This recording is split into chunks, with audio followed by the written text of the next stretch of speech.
Good evening, Canterbury. Welcome to NewsMakers, where we debate the week's big talking points. On this week's panel, it's a pleasure to introduce the head of the Central City Business Association, Paul Lonsdale, from media and events company Enthuse, John McKenzie, and property developer Dave Henderson. Thank you very much for joining us. Hey, Mike. We have got a lot of inner city stuff to talk about, and we'll start with the safety issues, which have been back in the spotlight on a number of fronts. Despite Tuesday's stabbing of another Central City taxi driver, the police are trumpeting a sharp slide in the number of serious assaults in central Christchurch. Since November, reported serious assaults on Saturday nights has apparently dropped by 36%.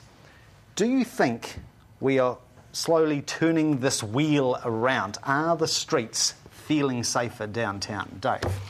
Well, my experience with the streets is really, I live in the central city, so I walk the streets at all hours, night and day, and I've never had a problem. But it's suffice to say, I walk in an area that is pretty active, which is generally between where my offices are in Tuam Street, through to the square. Yeah. And it's the old story, the more lively you can make the city, the more eyes on the street, so to speak, and the more things happening, the safer they become. And it's when we desert our cities late at night that they do become a problem from a crime point of view. So my sense is that, the city is maintaining that liveliness, and I think it's safer. But you go into areas where there's no life, less traffic, all those things. It is inevitably still going to be a problem there, and that's not going to go away.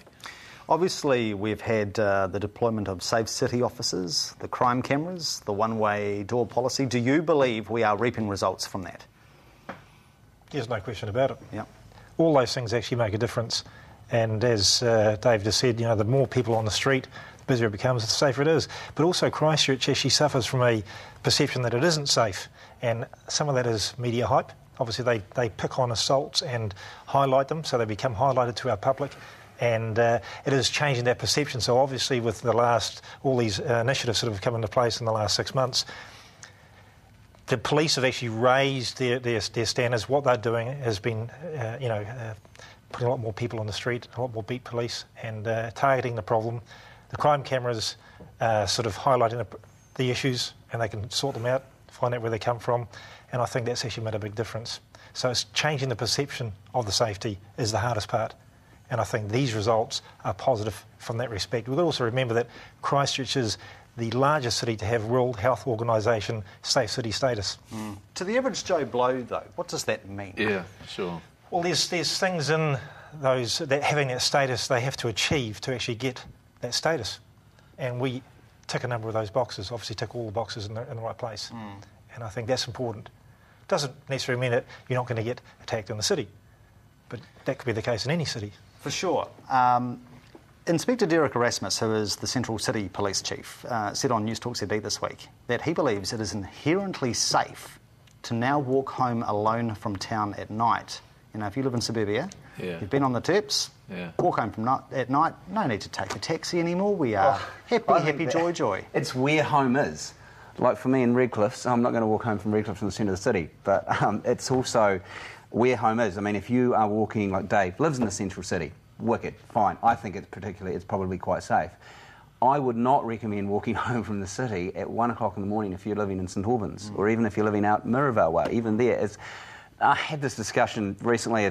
I feel relatively safe. Okay, I'm a bloke, I'm out and about, I'm probably not in the middle of nowhere at 3 o'clock in the morning by myself. I think Dave's had a good point where it's important, we've got a vibrant central city, there's a lot of eyes, a lot of happening, that's okay. It seems to be the trouble, early in the morning, walking home, somewhere that's a bit more quiet, a bit more deserted, and that sort of thing. But I think the key message is, and the message that concerns me, is that Christchurch being branded as an unsafe city. That has ramifications beyond the city, has ramifications for tourism, it has for selling the city. To be seen as a city that's not safe is not good. And obviously there's some studies, the quality of life study found that, a lot of our residents suggested they felt the city wasn't safe. Bob Parker's had some initiatives around that, and it's important that the city is seen as safe. Would I walk home? It depends on where I was walking to, and probably, to be honest, would.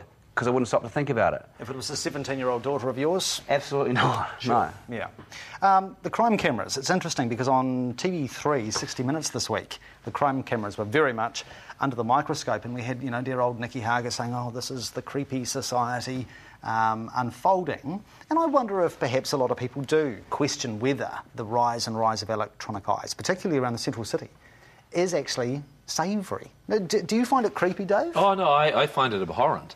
We have security cameras in our areas of town that, where my company owns property. Yeah. We have security cameras because I get sick and tired of taggers and other problems. And so it's our chance to actually deal with people defacing property. Yeah.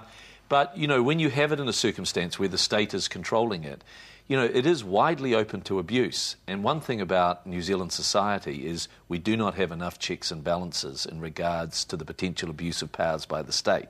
And so in the absence of those, it also becomes, even more of concern. So we should be concerned about it. Sure, it's the same what's true with all these things. There's always a justification for it. There's always a good emotional reason why they should be there. But you've got to be seriously concerned about the abuse of it. Are you concerned about the proliferation of the police/council crime cameres? Oh, yeah. Could they be used against Mr. Henderson? Of course they could.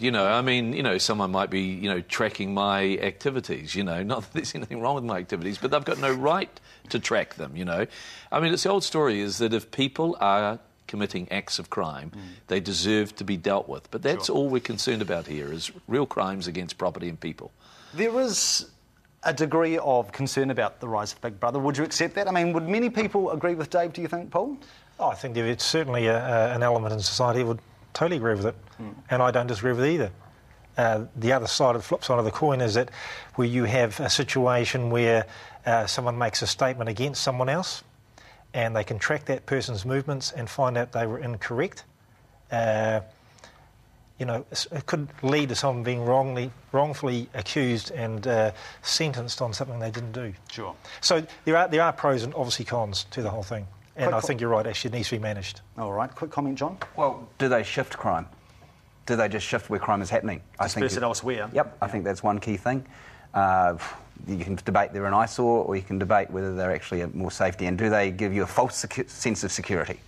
Whether they track all sorts of movements. Whether we end up 1984's George Orwell's Big Brother scenario remains to be seen. But I think it's, you could debate this forever, the pros and cons. But do they shift crime to somewhere else is a key thing, I think. This is the question. All right. Coming up, the controversy that is stirring up over the Conservatorium and also the row over Ruapuna. Do stay with us.